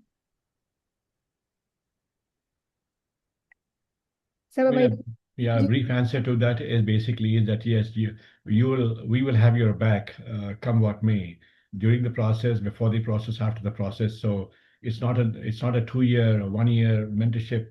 We'll be with you in spirit everywhere you go. You need any help, we'll be there to support you, and we'll answer any questions you have, whether in America, in Canada, in Germany, France, Italy, Spain, wherever you go. आपके साथ में हम लोग सब होंगे. I think if that answers the question, hopefully. Or if there was something else you're referring to, you can ask the question again. Sorry, please go ahead, Ravia.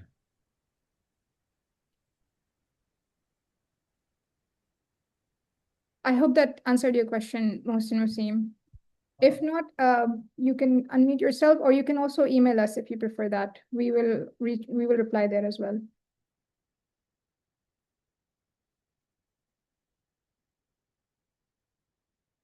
Sabahat, you have your hand raised. Go ahead, please. So my question is a rather funny question.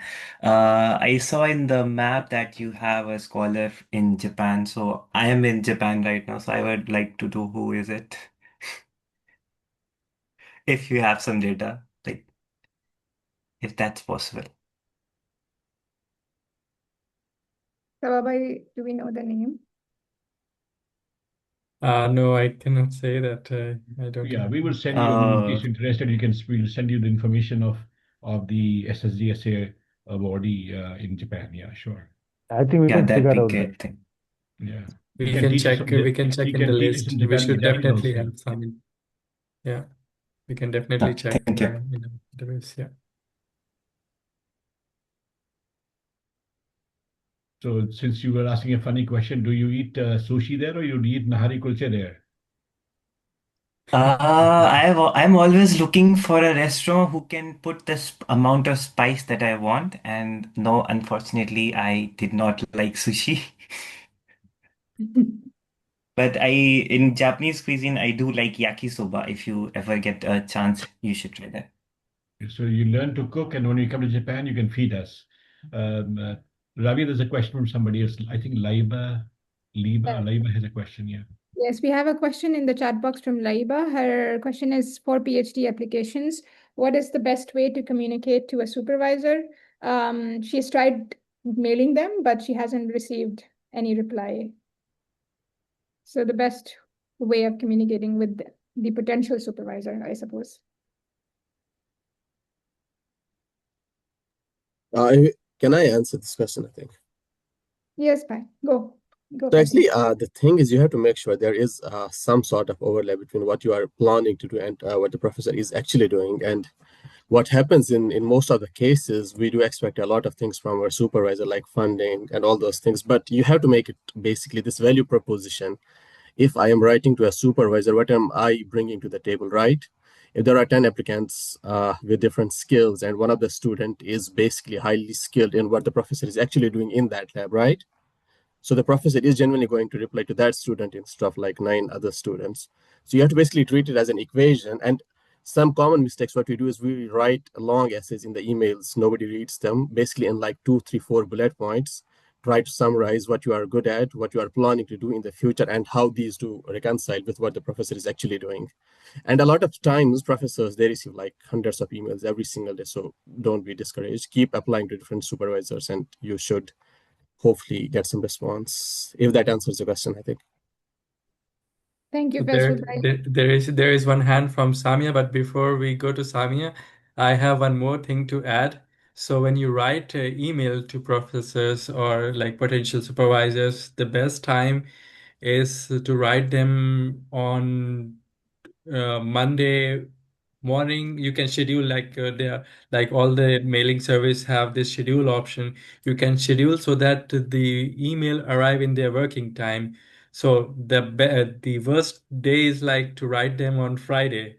So if you write them on Friday, emails will accumulate over Saturday, Sunday, and your email is somewhere out of the scope, so it will never be seen. Like, of course they will see, but like they will miss it. Like they are deleting it. So on Monday they come, and then on Tuesday they are starting cleaning their emails, and they are super fast in that. So my PhD supervisor says he receives 1,000 emails and he cannot reply every day to those. So yeah, the good thing is like to write them in the middle of the week, and it's best like to write on Tuesday or somewhere like that, but not on Friday. This is an example for you, and like I hope it works. Yeah, so we can go to Samia maybe then. Samia, if you want, you can unmute yourself.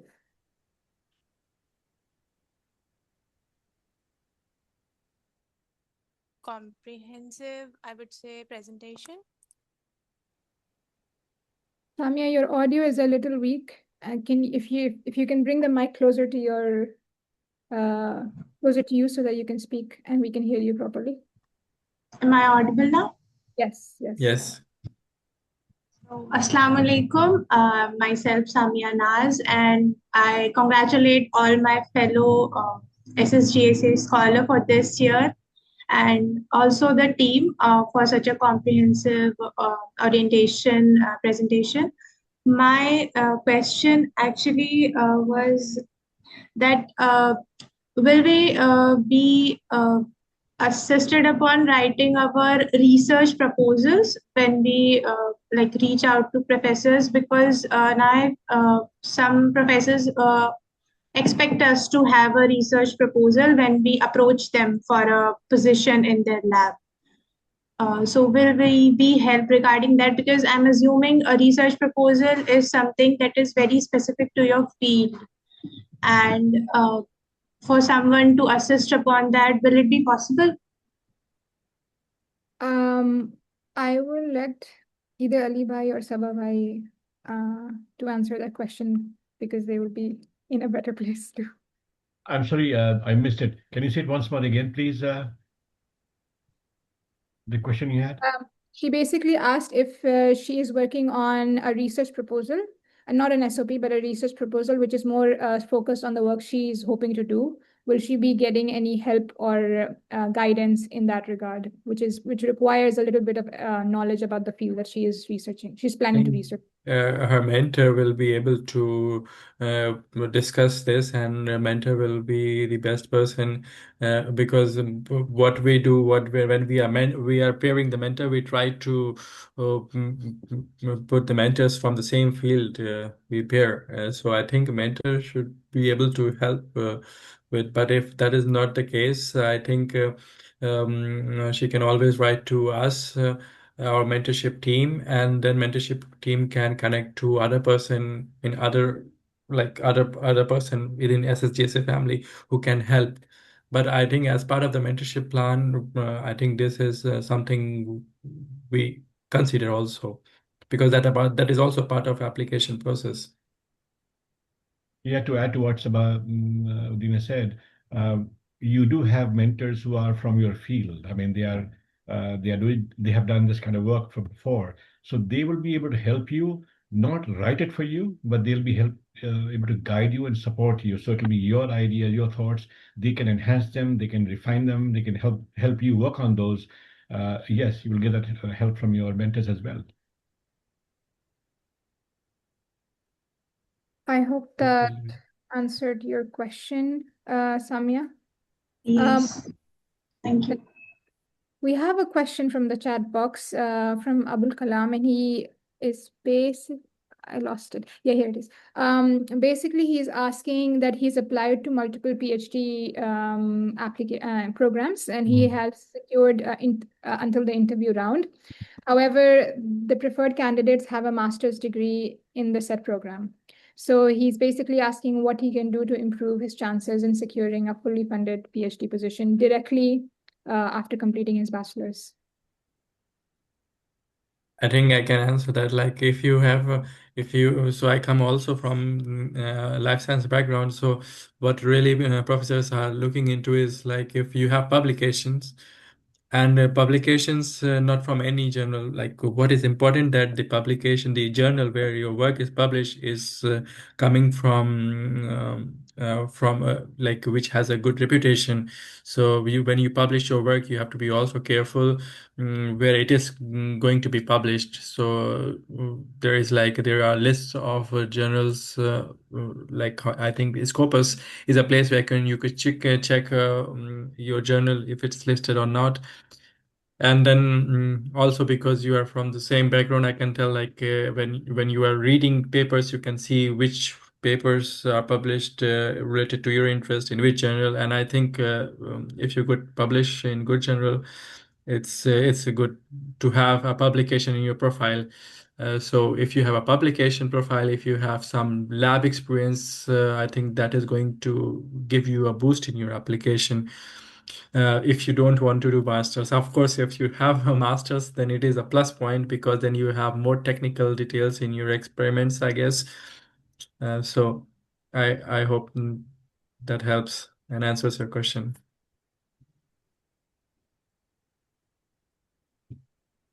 We have another question from Omama Siddiqui. She asks if a book chapter publication adds any relevance to the application. I think it helps somehow, but also what people are looking at is what is the place in the author list, because I think usually the book chapters have so many authors. And if it is there, like if a publication is there, your name is there, it is something better than nothing. But then when you try to put your name closer to the first author, then it's like more visible. I think that should help. But having nothing instead of nothing, at least I think having a name in the author list is very important at the moment. Yeah, and at this level, yeah. I hope that answered your question, Omama. Um, I don't see any additional questions. So There are there is one from Nurin. I think this was already answered by Ali Bhai. Yes, it is an active concern about the visas and Yeah. visa approval rate. But as Ali Bhai says, the worst is behind us, hopefully. I don't see any more questions, and I don't see any raised hands. So I will take it as there are no more questions to be asked from our new scholars. Assalamu alaikum. I have one question. Yes, go ahead, Emma. Okay, I'm Ilma, and I'm somebody who has done my master's in pure mathematics. So now I wanted to do a PhD in like applied, something more applied. So basically, I have a master's thesis in pure maths, and which basically don't incline with any of the work that I'm looking forward to do. So if like contacting any professor through email, there's no overlap between my work and his work because I wanted to pursue something else, what I've done before. So can you please just suggest me what should I do and how could I communicate to any professor? I mean, Thank you. Ali Bhai, if you can. yeah, I mean, can you hear me? Yes. Okay. So it's a tough point, but I think reaching out to your potential professors, supervisors, those who are in your field that you're looking for, with a thoughtful, well-informed email and research you've done before, and demonstrating a real, genuine fit with their research can improve your chances significantly. I mean, we see a lot of interdisciplinary move back and forth, not to sort of fit in your area, but then typically the average 45% of US undergraduate students, by the way, and who have grown up in America, gone through school system right here, they go for colleges and undergrad degrees. 45% of them change their major as they move on. Even my kids, by the way, changed their majors in the second year of the program. My elder kid went into computer science, and then the second year they changed to urban planning. My younger one went to into neurosciences, and then changed to psychology as well. I mean, and it was then neuroscience became a secondary one then. So the change is fine, but there's so much happening. In fact, one of my kids who was trying to go into a Brown University, and by the way, they applied for 18 universities in the USA, and Brown was their primary choice to go into. And sadly, um, the only university that refused them admission was the one they were looking for, Brown. I mean, they could go through they went through all the Ivy Leagues, but then they missed there. And we were happy for our child because Brown University has a very open curriculum, by the way.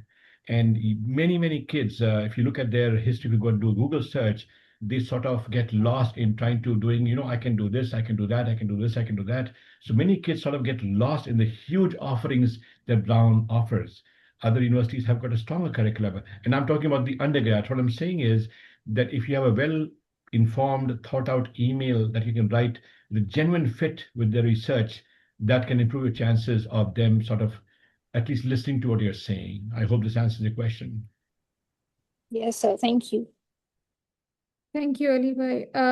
Faisal Bhai, you have your hand raised. So if you want to. Ali Bhai actually brilliantly answered the question. One thing, again, I would like to add here is basically pure mathematics. It's used everywhere in today's world. If you go to finance, if you go to computer sciences, if you go to any sort of field, even like biophysics, software physics, even though they are in physics and finance, they are purely based on mathematics, right? So if along with your mathematical skills, you are able to justify that you have strong programming skills, like in computer sciences and programming, and basically all these things, and then you can propose something to the professor, right? He's already working on. You don't have to say ask him for a topic, but you can say is, I have these theoretical skills, I have these programming skills, and you are working on something. So with these skills in our lab, we can work on, say, a project XYZ, right? If the project is interesting enough, the professor would most likely then not basically at least have an interview with you and see if that aligns further. So the point here is to basically, again, have an overlap of your skills. Not necessarily you have directly taken courses or directly have an internship, but if you have underlying skills, which again, mathematics has everywhere in today's world, it shouldn't be that difficult, to be honest. Thank you, Faisal Bhai. I hope that answered your question, Ilma. Given that we are crossing the 2-hour mark, I think we are ready to close the event. So we have another question from Mohsin Wasim. He's asking about the assignment of mentors to the mentee.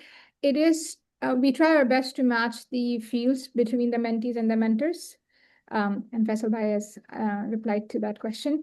And for any other questions or queries or concerns that you may have, or any feedback that you want to give, feel free to email the chair or write in the go to the SSGSA website and submit the contact form, whichever way you prefer. And I would now request Ali Bhai to for the vote of thanks and officially close today's ceremony. Okay, Assalamu alaikum everyone again, and as we come to close our today's orientation, I have the happy duty of saying thank yous to many people. So first and foremost, my heartfelt thanks to our dear Shahir Bhai, Dr. Shahir Khan, for taking time out to be with us, our scholars today. And as I said earlier, that he shared his wisdom and kindness and generosity and all that he's been doing for the last so many years that we have known him right here. I would also like to thank all our speakers and scholars who spoke, and they shared with such passion and detail about their journeys and experiences, personal and non-personal, and then how they showed really how every one of us in SSGSA sort of looks out for the other one. And that was really very good. In fact, somebody was telling me, बहुत दुआ कि हमने कि हमें जाना है Oxford में, तो मुझे उसकी बात पे याद आ गया, एक शेर था कि कोई चारा नहीं दुआ के सिवा और कोई सुनता नहीं खुदा के सिवा. So you work very hard and things will fall in place for what you do. Every story that was shared today, it really matters. Every conversation that we had today plants a seed. You never know which sentence will ultimately change the course of a young scholar's life or their work or their thinking process, and that's where we all do together. So it is really, really impossible to thank everyone individually who's like SSGSA has never been the work of one single person or one single committee or one single leadership team.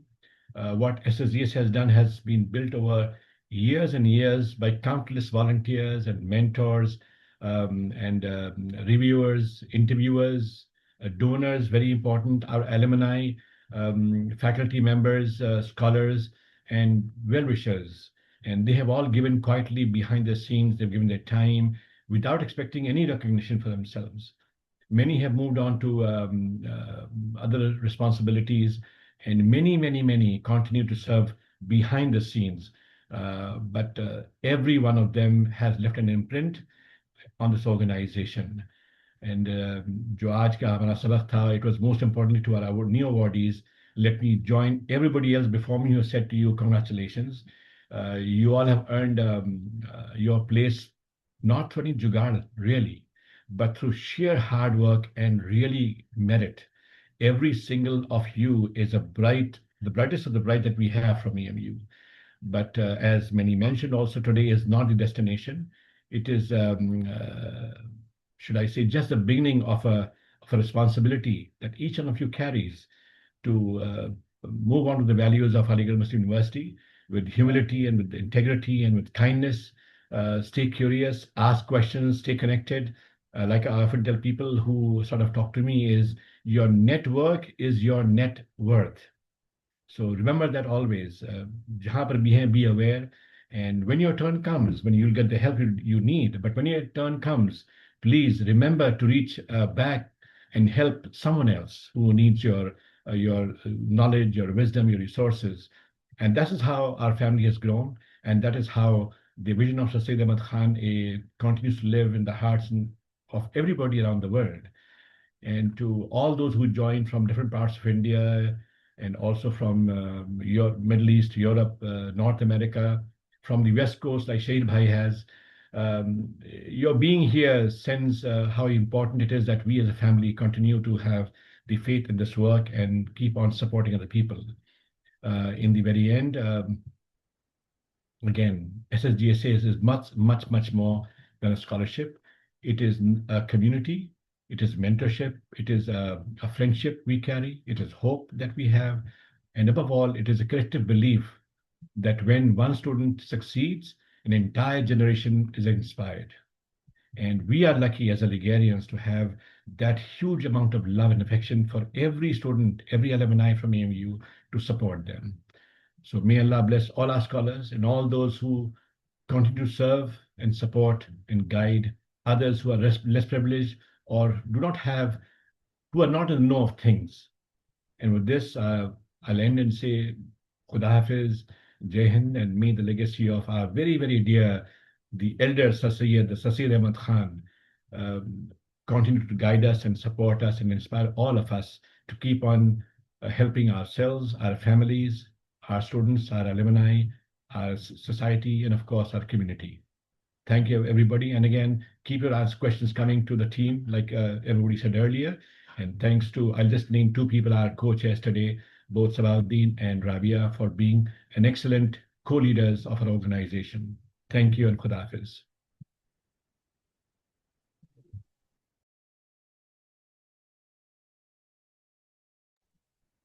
So with this, we officially end our session today. Khuda Hafiz. Yep. Thank you, everyone. So we officially close the session then. Okay. Assalamu alaikum, everybody.